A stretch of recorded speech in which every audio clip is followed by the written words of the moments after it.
السلام علیکم 12 کلاس کے طلباء و طالبات، ہم آپ کے آن لائن کلاس ٹیچر رہبر سر۔ آج ہم جو ہے حصہ نثر کے سرسری مطالعے کے نظم نمبر 4 نصیحت بپسر ملا عبدالرحمن جامی پڑھنے جا رہے ہیں۔ بچوں، ماں باپ ہمیشہ بچوں کو اچھی نصیحتیں اس لیے کرتے ہیں کہ وہ اپنے اولاد کا اور اپنے بچوں کا ہمیشہ اچھا چاہتے ہیں۔ وہ کبھی نہیں چاہتے کہ ان کے بچے کسی سے پیچھے رہیں، اور ہمیشہ ماں باپ جو ہے اپنے بچوں کی نہ صرف دنیا کی بلکہ آخرت کی بھی کامیابی اور کامرانی دیکھنا چاہتے ہیں۔ وہ چاہتے ہیں کہ ان کے بچے ان سے آگے رہیں، ان کے بچے ترقی کریں، ان کے بچے دنیا و آخرت میں ہر وہ چیز جو ان کی چاہت ہے اس کو وہ حاصل کریں۔ اس کے لیے ماں باپ جو ہے اپنے تمام جائز تمناؤں کو قربان کر کے بچوں کو جو ہے تعلیم دیتے ہیں، اور خدا تعالیٰ سے ہمیشہ یہ دعا کرتے ہیں کہ ان کے بچے جو ہے دنیا میں سب سے اونچے رہیں۔ اسی لیے کہا جاتا ہے کہ جو نہ مانے بڑوں کی سیکھ در در مانگے بھیک۔ پھر بھی کچھ بچے جو ہیں وہ اپنے ماں باپ کا کہنا نہیں مانتے ہیں، جس کی وجہ سے ان کو دنیا میں صرف دنیا میں ہی نہیں بلکہ آخرت میں بھی نقصان اٹھانا پڑتا ہے۔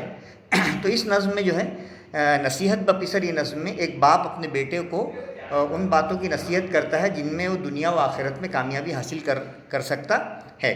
تو یہاں پر شاعر جو ہے وہ والد کے زبان سے اپنے بیٹے کو نصیحت کر رہا ہے کہ وہ خدا کے ساتھ اپنا تعلق قائم کرے اور عبادت کرے، اور عبادت ایک دم اخلاص سے کرے، دل سے کرے، اور اس دل کو یکسو رکھے، لوگوں کے ساتھ منصفانہ رویہ اختیار کرے، انصاف کرے، اور اپنے دل کو روشن رکھے اور اپنی رائے کو صاف رکھے۔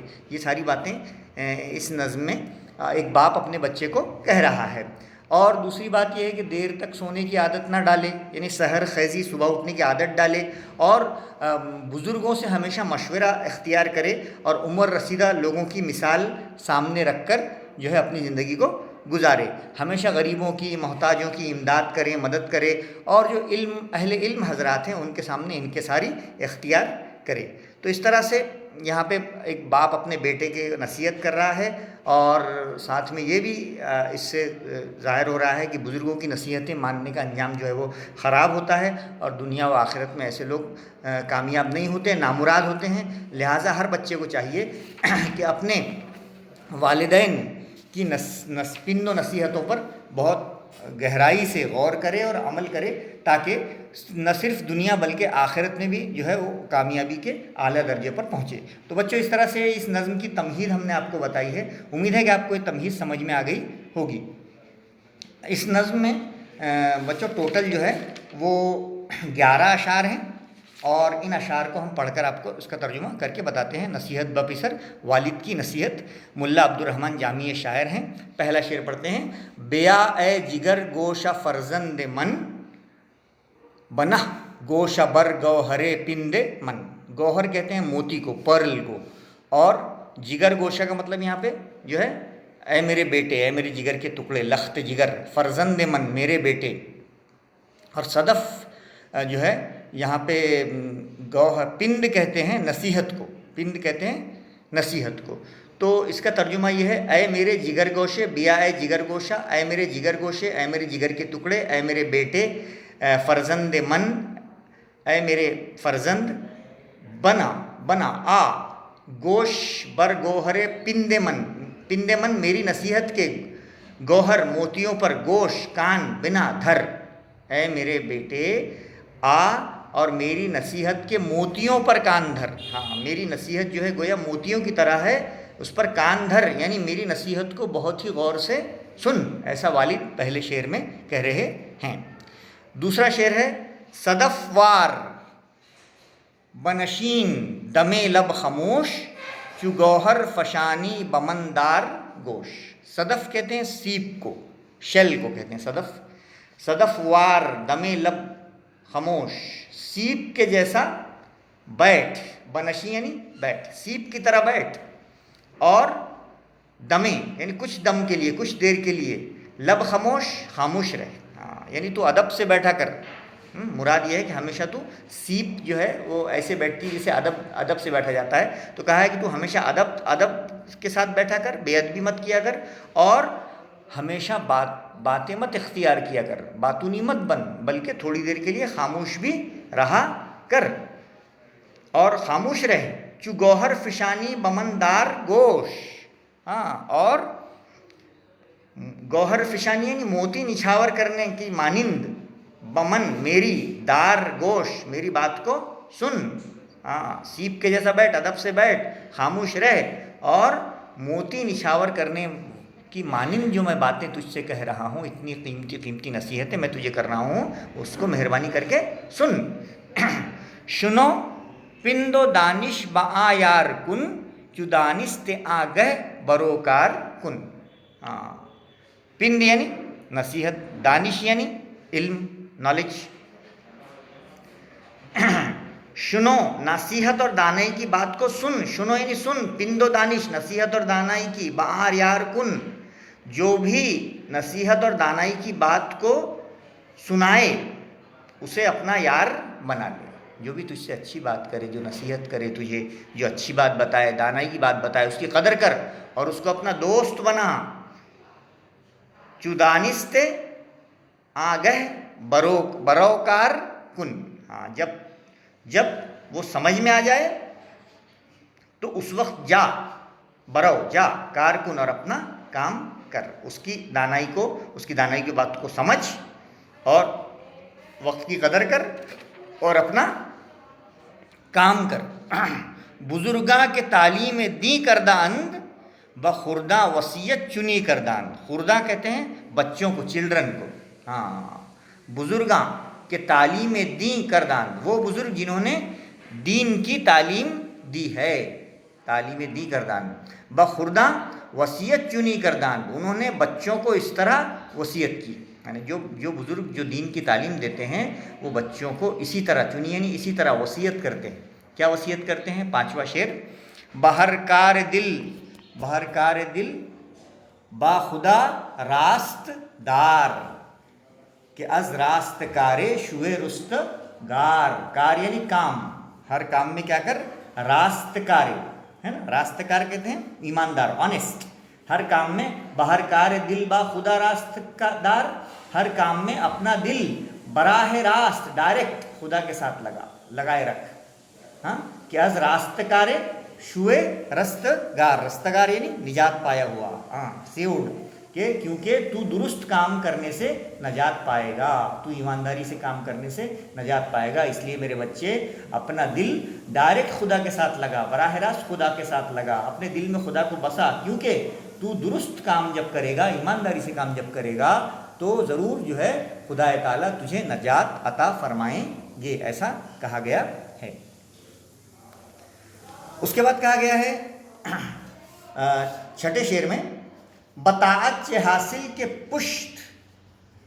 پشتے دوتاست، چروے دلت نیست با قبلہ راست۔ طاعت کہتے ہیں فرما برداری کو، اوبیڈینس کو، ہے نا، عبادت۔ بطاعت چہ حاصل کے پشت دوتاست، عبادت و اطاعت سے کیا حاصل ہوگا؟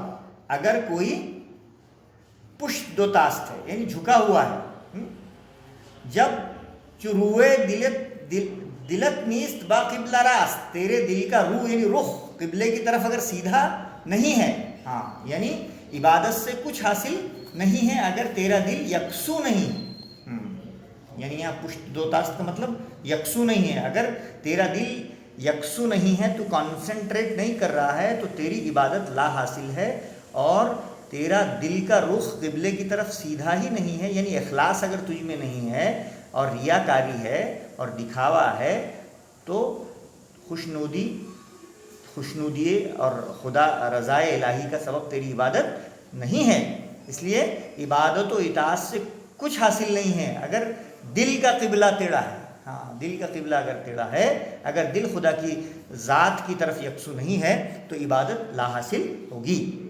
7ویں شعر میں ہے، ہمیں باش روشن دلو صاف رائے، با انصاف با بندگان خدائے۔ ہاں، ہمیں باش روشن دلو صاف رائے، روشن دل اور صاف رائے بنا رہے، ہمیں باش بنا رہے، تیرا دل روشن رکھ، تیری رائے صاف رکھ، ہمیشہ لوگوں کے لیے اچھا سوچ، کسی کے لیے اپنے دل میں کینہ، کپٹ، حسد، جلن مت رکھ، جیلسی مت رکھ۔ کوئی رائے مانگے تو رائے اپنی صاف دے، تیری رائے ٹرانسپیرنٹ ہو، تیری رائے میں کوئی شر نہ ہو بلکہ خیر ہو۔ تو یہاں پر 7ویں شعر میں والد صاحب اپنے بیٹے کو اپنا دل روشن رکھنے کے لیے، منور رکھنے کے لیے، صاف رکھنے کے لیے، نیک رکھنے کے لیے کہہ رہے ہیں، اور لوگوں کے رائے مانگنے پر اچھی رائے دینے کو کہہ رہے ہیں۔ با انصاف با بندگان خدا، اور خدا کے بندوں کے ساتھ انصاف کا معاملہ کرنے کو کہہ رہے ہیں۔ اپنے بیٹے میں منصفانہ صلاحیت وہ قائم کرنا چاہتے ہیں، لہٰذا اس شعر میں کہہ رہے ہیں کہ اے میرے بیٹے، تو اپنا دل نیک رکھ، صاف رکھ، اور رائے اپنی صاف رکھ، کلین رکھ، اور خدا کے بندوں کے ساتھ ظلم مت کر بلکہ انصاف کا معاملہ کر۔ 8واں شعر میں کہہ رہے ہیں دمے صبح گاں چوں گرداں سپہر، صبح کے وقت، صبح گاں یعنی سویرے، ارلی ان دا مارننگ، صبح کے وقت میں گردش کرنے والے آسمان کی مانند، سپہر آسمان کی مانند، بآفاق مگشائے جز چشم مہر، افق پر سورج کی آنکھ کے سوا مت کھول۔ مراد یہ ہے کہ صبح کے اوقات میں تو جلدی سے اٹھ جا، سحر خیزی کی عادت ڈال، تو سورج نکلنے کے بعد مت سو، بلکہ صبح کے اوقات میں جو ہے جلدی اٹھ جا اور سارے کام کر۔ اس طرح سے سحر خیزی کی یہاں پر اس کو تعلیم دی ہے۔ 9ویں شعر میں کہتے ہیں چباید بزرگیت پیرانہ سر، بچشم بزرگی بپیران نگر۔ اگر تجھے بوڑھوں کی مانند بزرگی چاہیے، چباید تجھے اگر چاہیے بزرگیت پیرانہ یعنی بوڑھوں کی طرح سر، بچشم بزرگی بپیران نگر، تو بزرگانہ آنکھوں سے، نگاہ سے بوڑھوں کو دیکھ۔ چشم بزرگی سے، اگر تجھے بوڑھوں کی نصیحت سے کچھ حاصل کرنا ہے سبق، تو تجھے ان کی زندگی کی طرف بزرگانہ نگاہوں سے دیکھنا چاہیے۔ کیونکہ بزرگی حاصل کرنے کے لیے عمر رسیدہ لوگوں کی مثال سامنے رکھ کہ انہوں نے کیسی زندگی بسر کی ہے، ان کے پاس جا، ان سے نصیحتیں حاصل کر، اور ان کی زندگی کے تجربات کے نچوڑ کو سن، تاکہ تو اس سے فائدہ حاصل کر سکے۔ 10واں شعر ہے بدرویش محتاج ببخشش نمائے، فروبستہ کارش ببخشش گشائے۔ محتاج فقیر کے ساتھ کیا کر؟ بدرویش محتاج ببخشش نمائے، بخشش کا معاملہ کر، ان کو معاف کر۔ محتاج فقیر کے ساتھ بخشش کا معاملہ کر، محتاجوں کی مدد کر۔ فروبستہ کارش ببخشش نہیں آئے، اور ان کے بندھے ہوئے کاموں کو، بستہ یعنی ان کے بندھے ہوئے کاموں کو بخش سے کھول دے، یعنی محتاجوں کی مدد کر۔ اس شعر میں بتا رہے ہیں کہ محتاجوں کی مدد کر، اور ان کے کاموں کو آسان کرنے میں تو جتنا سینہ سپر ہو سکتا ہے اتنا ہو، تاکہ محتاجوں کی دعا تجھے لگے، اور تیرے بھی کام جو ہے ان کے کاموں کی صدقہ طفیل میں اچھے ہو جائیں۔ اس لیے کہہ رہے ہیں محتاجوں کے، فقیروں کی، ضرورت مندوں کے ساتھ بخشش کا معاملہ کر، اور ان کے کاموں کو آسان کر، ان کے کاموں میں ان کی مدد کر۔ آخری شعر میں فرما رہے ہیں ملا عبد الرحمن جامی باپ اپنے بیٹے سے تواضع کن، تواضع کہتے ہیں ایک دم ادب کو، کرٹسی رکھ، آرا کے دانشور جو لوگ ہیں یعنی اہل علم جو ہیں ان کے سامنے تواضع سے، انکساری سے پیش آ، بدانش ذتو قدر او برترست، کیونکہ اس لیے کہ علم کے سبب ان کا مرتبہ تجھ سے برتر ہے، بدانش تو قدر، تجھ سے زیادہ برتر ہیں وہ علم کے مرتبے میں۔ لہٰذا اے میرے بیٹے، جو لوگ اہل علم ہیں ان کے سامنے انکساری، عاجزی سے پیش آ، ان کے سامنے متکبر مت بن، اس لیے کہ علم کے ابواب ان پر زیادہ کھلے ہوئے ہیں، اور وہ تیرے لیے دارالعلوم ہیں، علم کے تیرے لیے دروازے ہیں، اس لیے تو ان کے علم کا ادب کر، اور ان کا مرتبہ سمجھ، اور ان کے مرتبے کے لحاظ سے ان سے پیش آ، ان سے اخلاق سے پیش آ، اس لیے کہ اہل علم جو ہیں وہ اللہ والے ہوتے ہیں، کیونکہ علم کے بغیر انسان خدا کو نہیں پہچان سکتا۔ لہٰذا اہل علم کا ادب کر، ان کے ساتھ انکساری، عاجزی اور مسکنت سے پیش آ، اور ان کا ادب کر، کیونکہ ان کا مرتبہ تجھ سے زیادہ ہے۔ تو بچوں، اس طرح سے آپ نے دیکھا کہ 11 اشعار کا ترجمہ ہم نے آپ کو کر کے بتایا ہے۔ اب یہاں پہ اس کے ایکسرسائز دیکھ لیتے ہیں. اس نظم کا مرکزی خیال اردو یا انگلش میں تحریر کیجیے. Write the central idea of this poem in Urdu اور انگلش. تو اس نظم میں ایک باپ اپنے بیٹے کو نصیحت کر رہا ہے اور کہہ رہا ہے کہ اللہ تعالیٰ کے ساتھ صحیح تعلق کر، اپنے دل کو اخلاص کے ساتھ عبادت میں قائم رکھ، اور سوائے خدا کی کسی سے مدد مت مانگ. عبادت کے وقت اپنے دل کو اخلاص کے ساتھ اللہ کی جانب یکسو رکھ، اور لوگوں کے ساتھ منصفانہ برتاؤ کر، اور اپنے دل کو روشن رکھ، صاف رکھ، اس میں حسد اور جلن کسی کے لیے نہ ہو. کوئی رائے مانگے تو صاف ستھری رائے دے. صبح اٹھنے کی عادت ڈال، کیونکہ صبح اٹھنا بہت اچھا ہوتا ہے. اور بزرگی حاصل کرنے کے لیے جو تجربے کار لوگ ہیں ان کی زندگی کو سامنے رکھ، اور محتاجوں اور غریبوں کی امداد کر، اور اہل علم کے سامنے متکبر مت بن، بلکہ ان کے ساتھ عاجزی و انکساری اختیار کر، کیونکہ وہ علم کے سبب ان کا مرتبہ تجھ سے زیادہ ہے. دوسرا سوال ہے، نظم میں ایک باپ نے اپنے بیٹے کو جو نصیحتیں کی ہیں انہیں اپنے الفاظ میں لکھیے. Write in your own words advices given by father to his own son in this poem.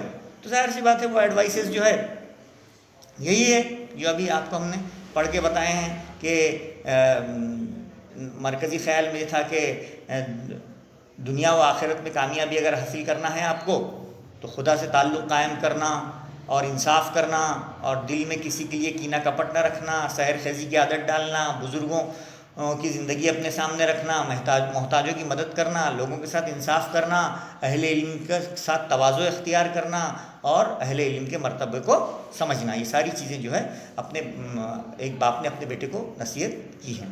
تیسرا سوال ہے، بزرگوں کی نصیحتیں نہ ماننے والے کا جو انجام ہوتا ہے مختصر بیان کیجیے. Write in brief the consequences of disobeying elders. اگر ہم ایلڈرس کو ڈس اوبے کریں گے تو اس کے کانسیکوینسز کیا ہوں گے، یعنی اس سے اس کا انجام کیا ہوگا. ظاہر سی بات ہے جو لوگ بزرگوں کی نصیحتوں پر عمل نہیں کرتے ہیں وہ برا انجام دیکھتے ہیں، اور دنیا و آخرت میں ناکام ہوتے ہیں، نامراد ہوتے ہیں.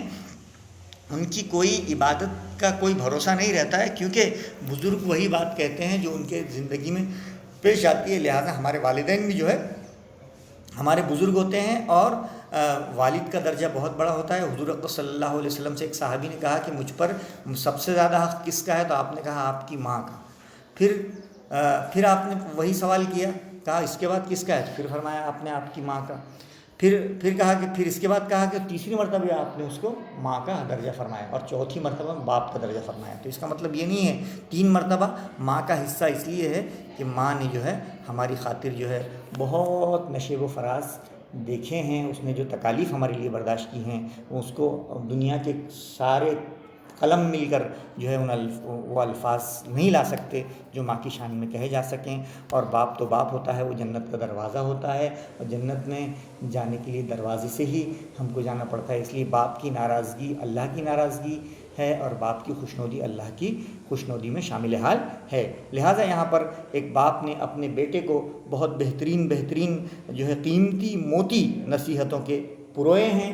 اور باپ اس نظم میں ایک باپ اپنے بیٹوں کو وہ نصیحت کر رہا ہے جس سے وہ دنیا و آخرت میں کامیابی حاصل کریں. اللہ تعالیٰ سے دعا ہے کہ اللہ پاک اس نظم کو جو ہے ہماری زندگی میں شامل فرمائیں، اور ہمیں بھی اپنے والدین کی خوب